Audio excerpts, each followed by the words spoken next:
Bonjour, chers amis de la radioprotection.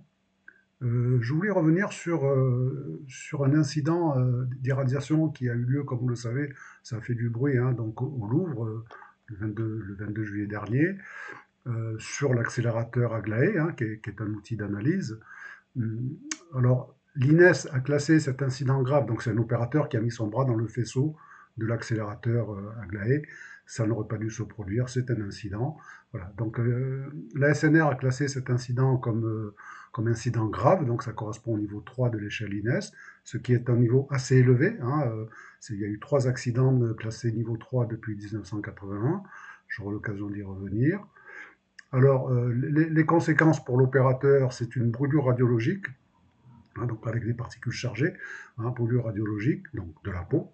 Euh, c'est une brûlure de premier degré, limitée à une rougeur de la peau. Voilà. Alors, il y a un petit paradoxe entre le classement niveau 3, pour ma part, hein, entre le classement niveau 3 de l'échelle INES et le fait de dire qu'on a une brûlure de premier degré limitée à une rougeur de la peau. Voilà, c'est un petit peu quasiment un oxymore radiologique, d'accord. Ensuite, on continue en disant que cette brûlure de premier degré limitée à une rougeur de la peau est susceptible de provoquer des conséquences graves sur la santé globale du patient. Bon, alors, je ne suis pas médecin, je reste surpris, j'ai le droit d'être surpris.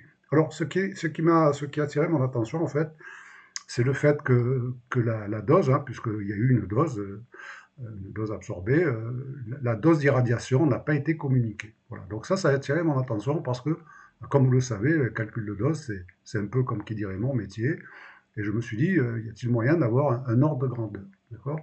Alors, j'ai essayé d'obtenir cet ordre de grandeur en allant chercher des informations dans la littérature ouverte. Alors, pour calculer une dose, alors, précaution d'usage, hein, préambule. Je vais faire une estimation de l'ordre de grandeur de la dose absorbée pour l'incident à Aglaé. Voilà, d'accord. Et mon scénario, c'est une seconde d'exposition statique, c'est-à-dire on considère que l'opérateur, il y a eu un spot éclairé, il n'a pas bougé pendant une seconde. Voilà. Alors ça peut être 10 fois plus, 10 fois moins, il aura pu bouger, mais voilà, moi ces éléments-là de cinétique de l'incident, de cinématique de l'incident, je ne l'ai pas. Je vais faire ce petit scénario, je dirais, unitaire. Une seconde d'exposition statique. Bon. Par contre, les informations accessibles, ce sont des protons de 3 MeV. Le faisceau a un diamètre de 30 micromètres que je vais rentrer ici. Alors, on en reparlera. 30 micromètres, c'est un micro-faisceau. D'accord. Les protons ont une énergie de 3 MeV. Et lorsqu'on regarde le parcours des protons de 3 MeV dans les tissus biologiques, on a un parcours de l'ordre de 0,15 mm. 0,15 mm. D'accord. Voilà. Donc, ça fait 150 micromètres. Hein. Donc, ce parcours, on va le rentrer. Donc, 0,15. Et avec ces éléments-là, on peut évaluer un volume touché, donc une masse que l'on va exprimer en kilogrammes. Et on a besoin de cette information pour calculer la dose, qui, je le rappelle, la dose, c'est l'énergie absorbée rapportée à la masse touchée, qui a absorbé cette énergie. D'accord. Voilà. Donc 1,1 10-10 kg. Bon, on y reviendra. D'accord. Ensuite, dernière information que l'on trouve dans la littérature ouverte, c'est l'intensité du faisceau, 300 picoampères. Là encore, on est dans les picos, nano, micro, hein, donc 300 picoampères. Alors 300 picoampères, c'est une information qui va nous permettre de calculer le nombre de protons incidents sur cette surface pendant une seconde. D'accord. Si l'on se rappelle qu'une intensité, c'est un ampère, c'est un coulomb par seconde, voilà, et bien en fait, le nombre de protons incidents sur une seconde, c'est l'intensité, hein, ici convertie en ampère, que divise la charge en coulomb, et la charge d'un proton, c'est 1,6, 10-19 coulombs. Donc lorsqu'on fait ce rapport égal I que divise Q, on obtient un nombre de protons incidents sur une seconde de 1,88, 10 puissance 9 protons. Ça fait un nombre assez élevé, hein, mais bon, on va faire avec. Maintenant qu'on a le nombre de protons, il suffit de prendre en considération l'énergie de chaque proton, c'est-à-dire 3 MeV, que l'on convertira en joules. Hein, et on se rappelle qu'un MeV, c'est 1,6 10-13 joules. Donc 3 MeV, ça nous fait 4,8 10-13 joules. Hein, ces petits calculs-là, ce qui est délicat, ce sont les unités. Il y a des changements d'unité, il y a des puissances de 10 dans tous les coins, donc il faut faire attention. Hein, voilà. Et donc, L'énergie absorbée totale, c'est tout simplement le nombre de protons incidents multiplié l'énergie de chaque proton, toujours sur une seconde. Donc c'est tout simplement NP que multiplie l'énergie du proton. Voilà. Et donc ça nous fait une énergie absorbée de 9-10-4 joules. On reviendra sur cette grandeur. Et donc maintenant, on va pouvoir calculer la dose absorbée. Toujours dans ce scénario hein, de 1 seconde d'exposition statique. Hein, je répète, j'insiste, et ça s'est sans doute passé différemment. Mon objectif, c'est un ordre de grandeur. Hein. Dans quel domaine on se promène. Donc si on fait le calcul, et c'est là que ça devient surprenant, si on prend donc l'énergie divisée par la masse, on obtient 8,5 10 puissance 6 degrés, c'est-à-dire en gros, pour faire court, 8 millions de degrés. Donc là, c'est effectivement peu habituel, c'est pas vraiment une grandeur de dose absorbée que l'on rencontre en radioprotection, 8 millions de degrés. Alors, on peut comprendre, je vais y revenir, hein, on peut comprendre que les gens qui ont fait les calculs, ils ont dû arriver à des ordres de grandeur similaires, hein, ça tourne autour de millions de degrés, hein, plus ou moins à cette valeur-là, mais on est dans ce domaine-là. Je pense que ça a dû tétaniser pas mal de gens. D'accord. Bon. Alors, il y a deux façons de voir, de voir ce problème. D'accord. Là, c'est le calcul complet. Si je passe à la vision qui amène un classement INS3, on ne s'intéresse qu'à la dose absorbée. Voilà. C'est-à-dire 8,5 millions de degrés. Donc, si quelqu'un vous dit, bah, tiens, Maurice a reçu 8 millions de degrés, là, vous dites, la première question qui vous vient à l'esprit, c'est quand est-ce qu'ont lieu les obsèques. D'accord. 8 millions de degrés pour un radioprotectionniste, c'est juste monstrueux. D'accord. Ça, c'est la vision qui amène un classement INS3. Maintenant, pour une autre perception du problème que j'appelle, non pas non-événement, mais micro-événement, c'est de revenir aux grandeurs extensives sans se préoccuper de la dose. D'accord. La dose est une grandeur intensive. C'est un rapport de deux grandeurs extensives. Les grandeurs extensives, ce sont la masse touchée, qui a absorbé l'énergie, et l'énergie. La masse, je reviens à la masse, compte tenu des dimensions du faisceau et du parcours, 30 micromètres, c'est le diamètre d'un cheveu. Voilà, sur un parcours de 0,15 mm, c'est-à-dire 150 micromètres. Alors, ce qui nous donne une masse de, de 0,1 microgramme, d'accord. C'est vraiment, c'est totalement négligeable, hein, 0,1 microgramme. Hein, voilà. Alors la surface du faisceau en centimètres, c'est ça. Si on considère que par exemple hein, le spot se déplace et irradie pendant une milliseconde, voilà, une milliseconde il irradie, puis il va à côté et il irradie, hein, parce qu'en fait le faisceau balaye, hein, fait un balayage. Pour balayer 1 centimètre carré, d'accord, ça fait 1,4 10 puissance 5 spots, 5 surfaces dans 1 centimètre carré. Il faut 140 secondes pour balayer ne serait-ce que 1 centimètre carré. D'accord. Voilà.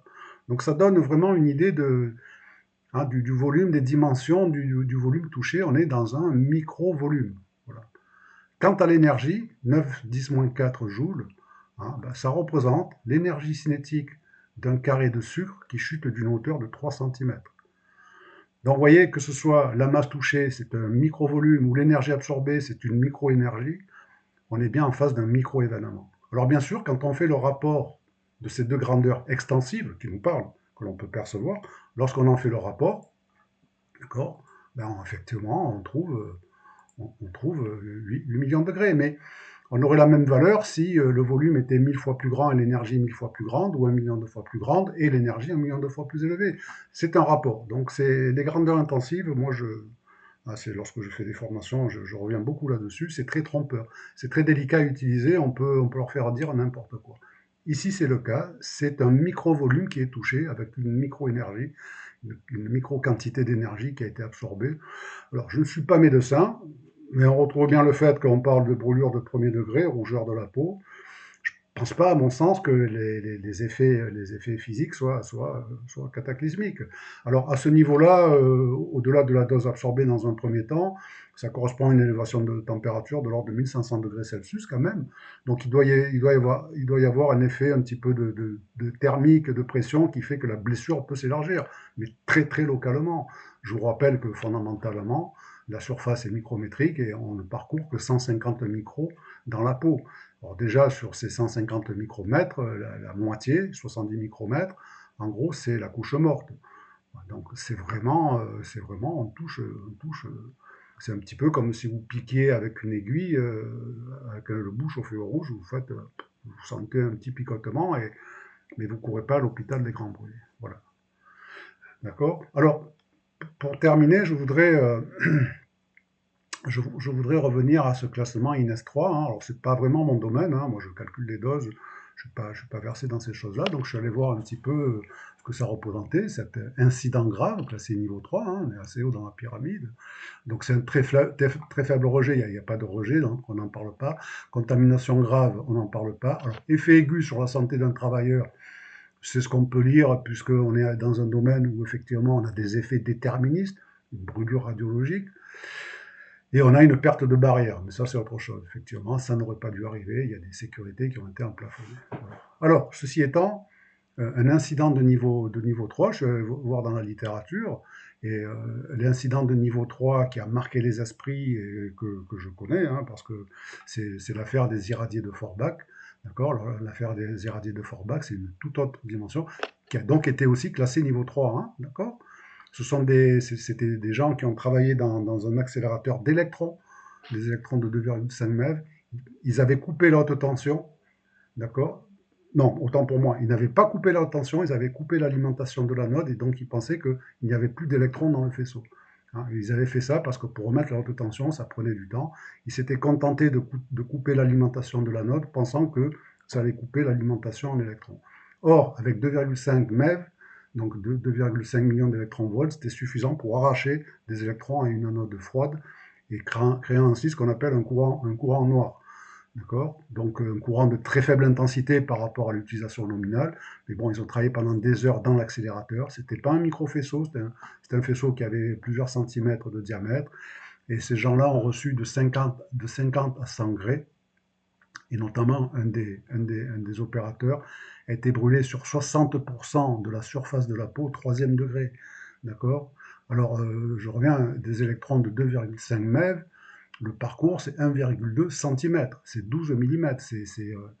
Donc on a 60% de la surface de l'individu qui a été brûlé au troisième degré sur 1 cm de profondeur. Donc là, si on revient, on peut avoir les grandeurs intensives. La masse touchée, donc voilà, le parcours des électrons, c'est 12,5 mm. Surface touchée, 60% de. Alors on considère que la surface standard d'un individu, c'est 18 000 cm².